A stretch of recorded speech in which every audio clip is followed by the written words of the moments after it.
Welcome to Northern Arizona in America. Today we are dedicating the whole programme to one of the 7 natural wonders of the world. Just have a look at this. The Grand Canyon. It is absolutely phenomenal. It is awesome. Whoa!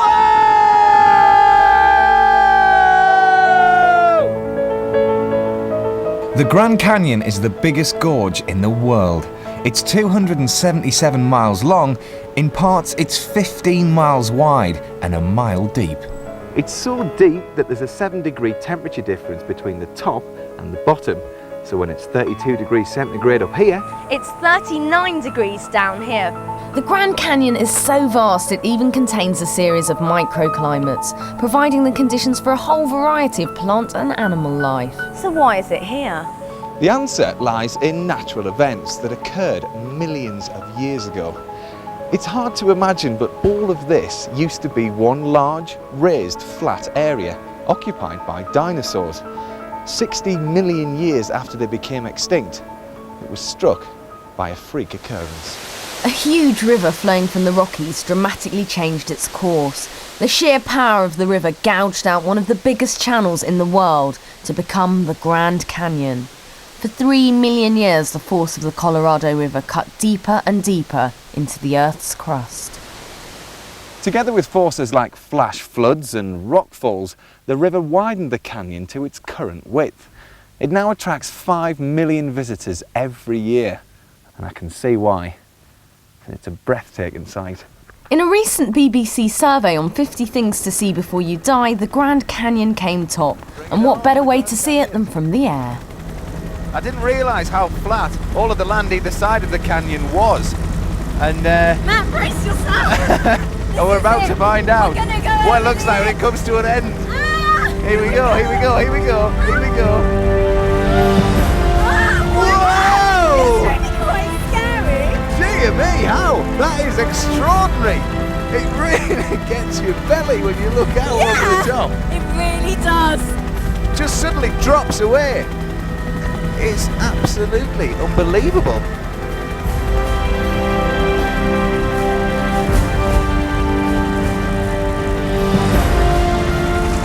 And it just goes down so deep. I wasn't expecting it to go that deep.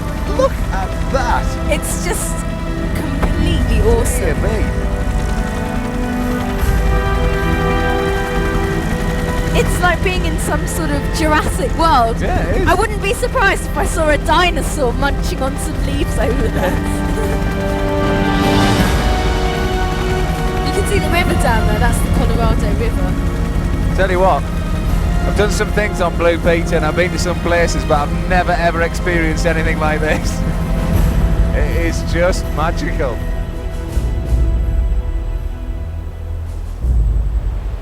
Although the canyon had been inhabited by people for centuries, the first white man to go down the river was the American John Wesley Powell, a one-armed Civil War veteran and self-taught scientist. In the spring of 1869, he set off on a voyage of discovery with 9 crew members to conquer the Colorado River. 3 months later, he achieved his goal and emerged a hero despite losing 2 of his crew members. Since Powell's journey, many adventurers have followed in his footsteps. And that's exactly what we intend to do over the next 2 days. Our trip was going to take us through a part of the canyon owned by the Native American tribe, the Wallapais. Along with many other tribes in northern Arizona, they've lived in and explored the canyon for centuries. Our guide for the trip was Loretta, and our boatman, Kendrick.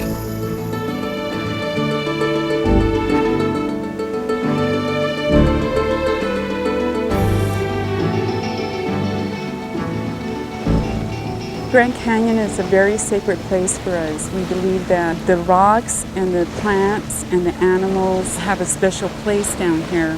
And when we come down here, we pray to tell all the living spirits down here that we're here to look and appreciate what's here. That's how sacred Grand Canyon is to us. And the river as well would be very important to you, yeah? In our language, this river is called Hayatata, and Hayatata means the backbone. Each of us have a spine, and without the spine, we wouldn't be able to survive. So our ancestors held this Colorado River very important, and called it Hayatata, meaning don't ever give this river up, because we won't survive as a people without it. We're in! Ooh, it's Very lovely. Yeah, pleasant. And we really are going through a calm before a storm, because we're about to hit number 7 rafting. Wait, huge wave, wait, there we go. Oh, look at that thing there, massive.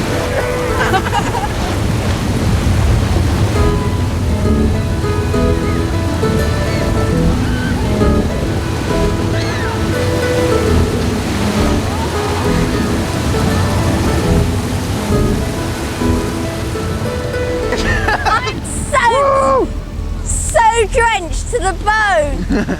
Oh, that was just absolutely fantastic, wasn't it? That was just amazing.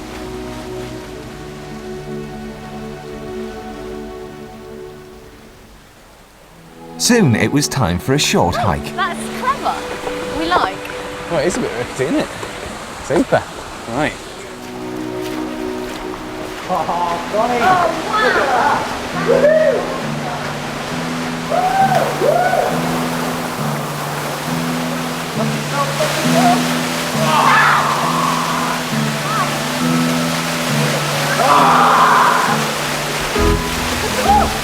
We'll get back to the boat then. Yeah, I've pulled off now. All that fighting.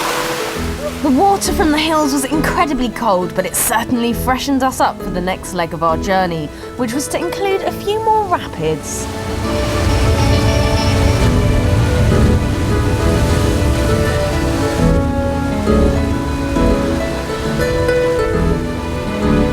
We'd been on the go all day, and as the light began to fade, we decided to make camp for the night.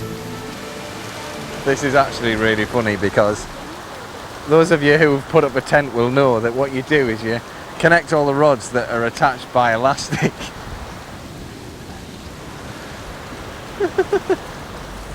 Oh no, it's going to blow away, Loretta. I think there's room for 3 in here. Plan 2, ditch that tent and use another one. While we struggled with the tent, Kendrick and the other boatmen prepared the food. Very happy, it looks like I'm going to Yeah. get a good night's sleep tonight. Oh, hang on. Oh, lovely. How's that, alright? Yes, We've done it. I think it's done, and just in the nick of time as well, because it has started raining and there was like huge thunder, wasn't there? Oh. Lightning and the works. It is a little bit dodgy, but I think it'll see us through to the morning. Yeah, I'm really praying it doesn't We blow might end away. up doing some whitewater rafting tonight, in it. In a tent, yeah. And there's lions and all sorts around here. Now we need to get some food, and we'll go meet with Loretta. Yeah, come on. Over there. Oh, well, what a day it's been, Loretta. I know. We've been wet all day, rapid and now rain. Is it usually like this in the Grand Canyon? No, it isn't. We're actually ending a very long drought that we've had for 10 years, and this is the best rain season in 10 years. And it's good news for the plants then, I suppose. Very good news. So we came in the best rain season in 10 years. Yes. See you in the morning. Good night. Good night.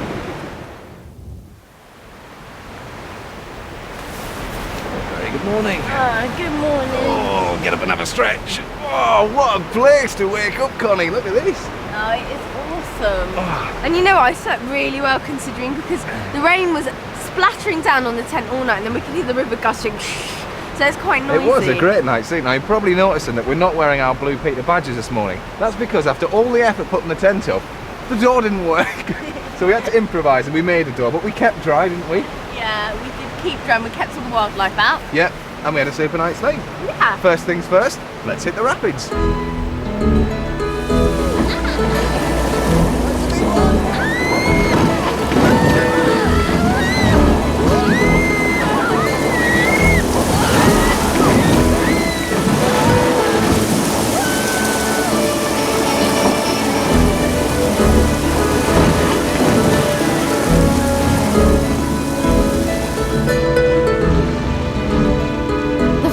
Part of our journey took us out of the canyon and into the clear waters of Lake Mead. Unlike in Wesley Powell's time, The power of the river through the canyon now changes according to how much water is released from a dam at the top of the canyon and how much is contained at the bottom by the Hoover Dam, one of the 7 industrial wonders of the world. Standing 72 stories high and a quarter of a mile wide, when it was built in the 1930s, it was the biggest dam in the world. It took 6.6 million tons of concrete to build, and that's enough to make a road from one side of America to the other side. And it's just as impressive from the inside.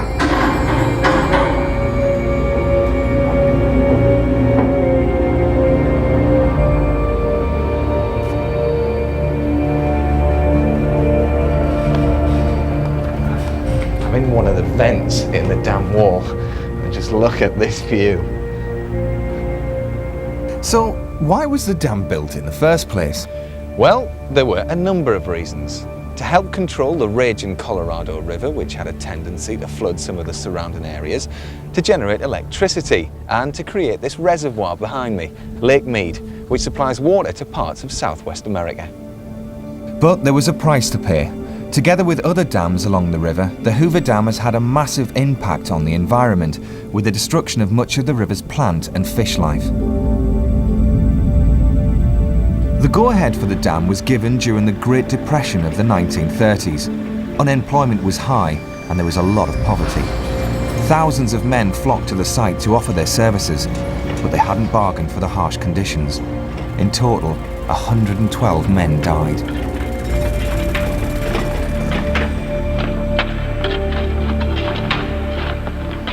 One of the biggest problems was the heat. These tunnels would often reach 54 degrees centigrade. Can you imagine what it would have felt like to work in those temperatures? But perhaps the most risky work was done by the men working on the canyon walls. They were known as the high scalers. One of the only surviving men who worked on the dam is 92-year-old Lee Tillman. Lee, what jobs did you have here at the dam? The first big job I got, that was driving a truck. Right down here, you can see that road going up there. Yeah. I hauled probably 1,000 loads of muck up that roadway there. Yeah. And dumped it up there in the canyon. Would you have to work for long periods of time? Yes. I recall one instance when I worked 10 months without any time off, with the exceptions of one afternoon when we had a typical Nevada rainstorm that made the roads so slick that we couldn't get those heavy loads up the road, so they let us go for one afternoon. I bet you enjoyed that afternoon. We certainly did. And of course there would be lots of other different jobs like the high scalers.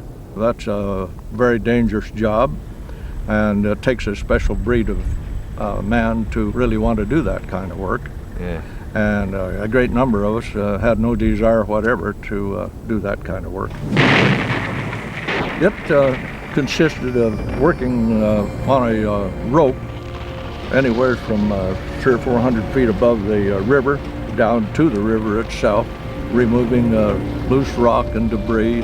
And the dangerous part of the high scaling, although there was very few high scalers that really lost their lives when I think back about it, in most cases be somebody working above them, letting a rock loose or drop a tool or something like that. It was a very spectacular thing to watch, those fellows working up on the cliffs. Those high scalers certainly had guts.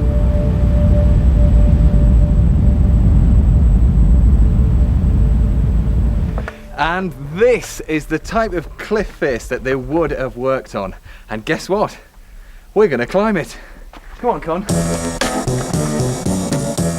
First things first, on with the safety equipment. Our guide for the day was going to be Seth. He went up first to set up our guide ropes.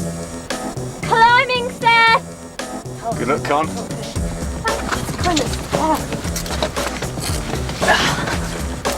so jagged.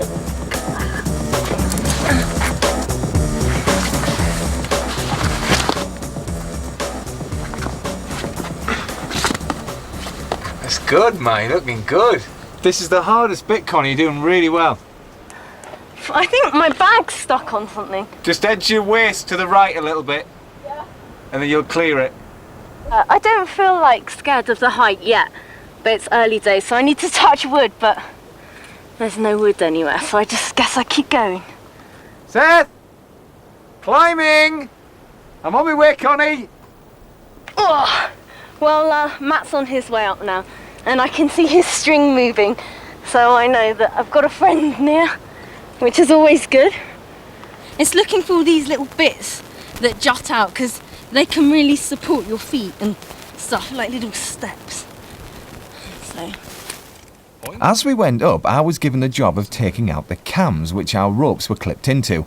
This process is known as cleaning. Look at that one. It's a beauty, that. Tell you what, you get a cracking view from up here.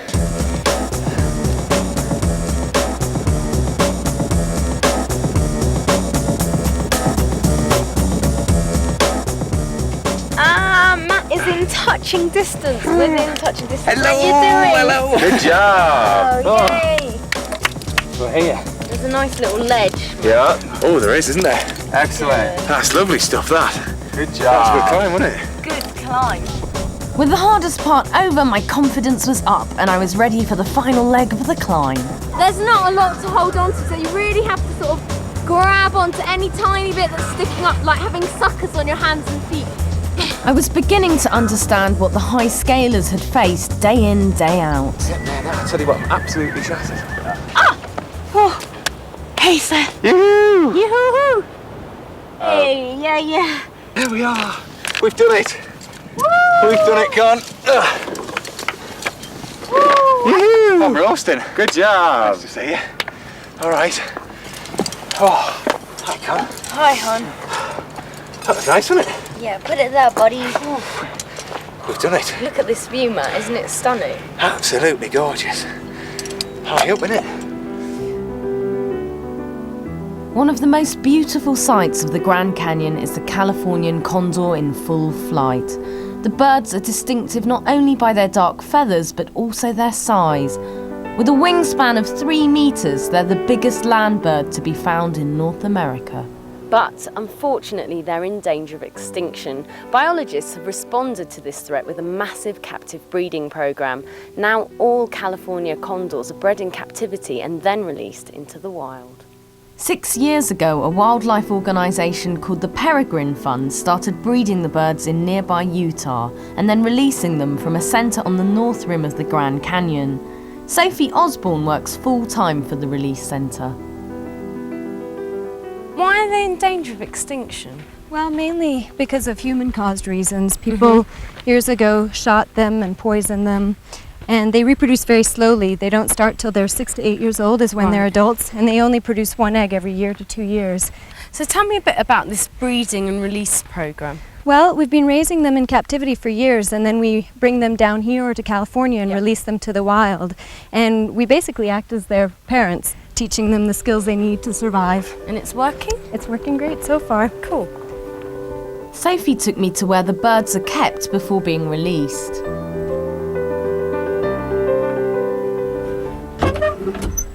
Oh wow, that's so awesome. I didn't realise how we could see so much of them.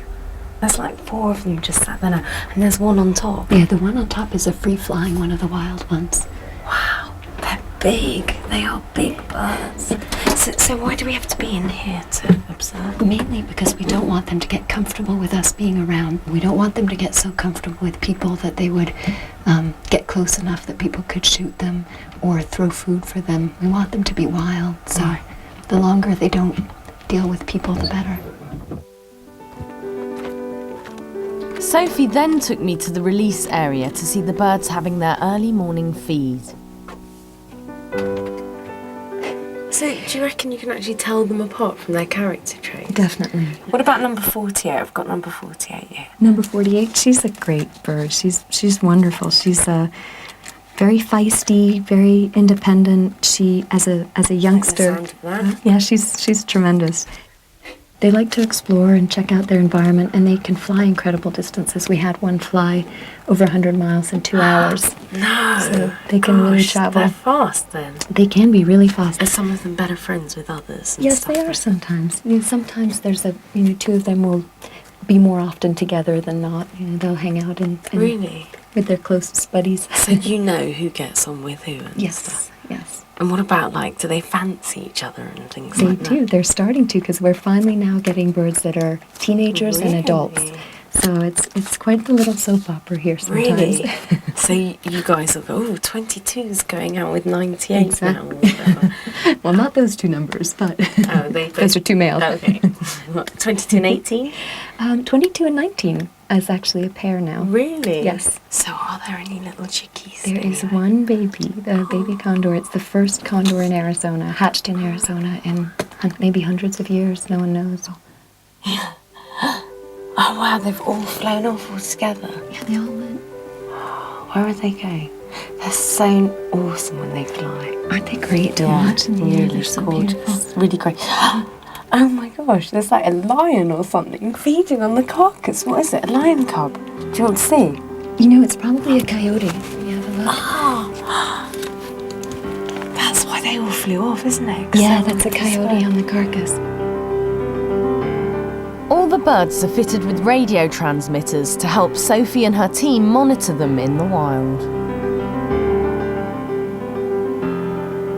So the louder the beep, the nearer, is that Exactly. right?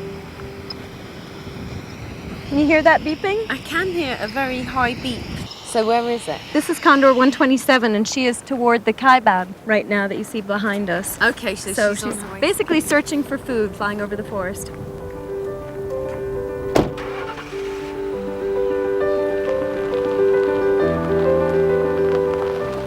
So Sophie, do we just follow the beeps now?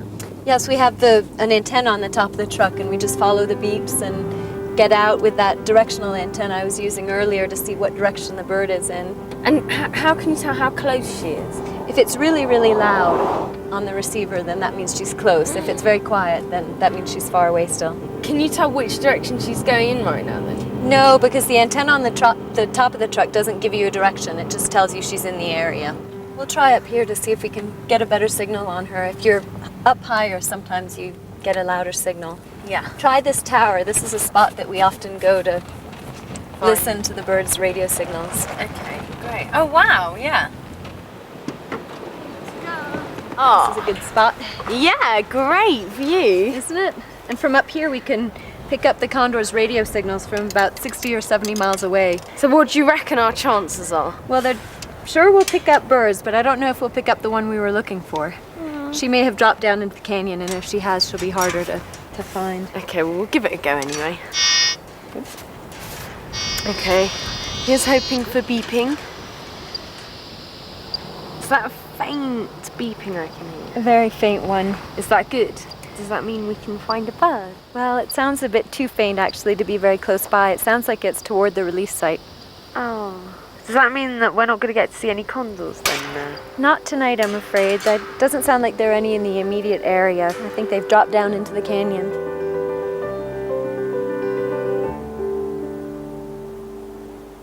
Well, that's just about it for today, but we've had a great time here in the Grand Canyon. We certainly have, and before we go, we thought we'd take one last look.